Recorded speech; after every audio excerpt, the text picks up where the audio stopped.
Hi everybody, I'm Julie Richards. I'm the Director of K-5 Ministry here at First Community. And I want to tell you something about our Sunday school programs and about specifically our program called Godly Play. And Godly Play will be lessons that we'll send out during this time when we can't be together. And so I just want you to have some information about it and why we use it. So my background is in education, and I was very fortunate as an undergrad to be involved in a program that at the time supported the idea of informal education, which is a program that was based in Upper Arlington and still exists in Upper Arlington.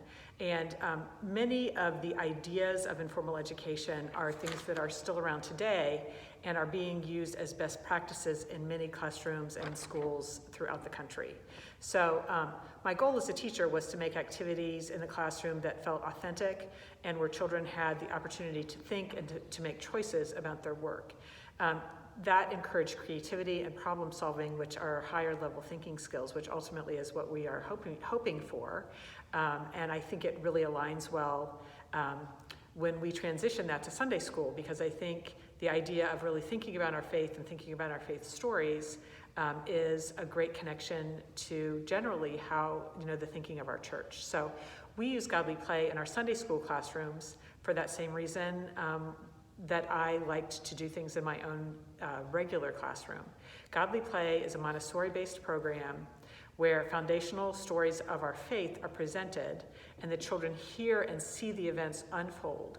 And later, the children are given the chance to respond to the story in an undirected way with the option of interacting with the story they heard kind of on their own terms. And they can interact with the story physically, moving the parts, or they could respond to it in a different way that they choose.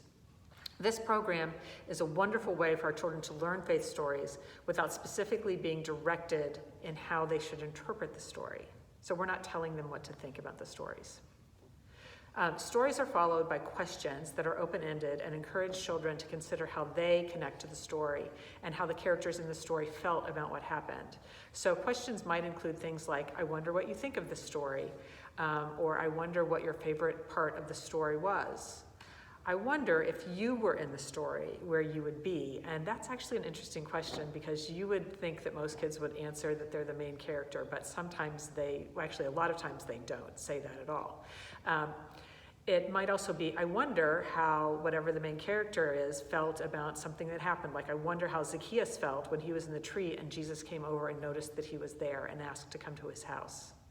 So in the world today, children spend a lot of time in very directed activities where they're told exactly what they need to do or what they need to know. And I know that the open-ended questions of Godly Play can be hard for some kids because it requires them to sort of move beyond that right or wrong thinking, that yes or no kind of thinking. So it's my hope that the kids can learn these important stories of our faith and begin to understand that many of the things we experience today are the same experiences and feelings that people had back in biblical times. And I hope that they can make a connection to God and to their own divinity through their creative thinking. So thanks so much, and I hope you'll tune in to watch all of our Sunday school classes that we'll be offering and for our read-alouds and things, and would love for you to give us feedback on Facebook. We'd like to hear what you have to say. We'd like to see what you guys are doing.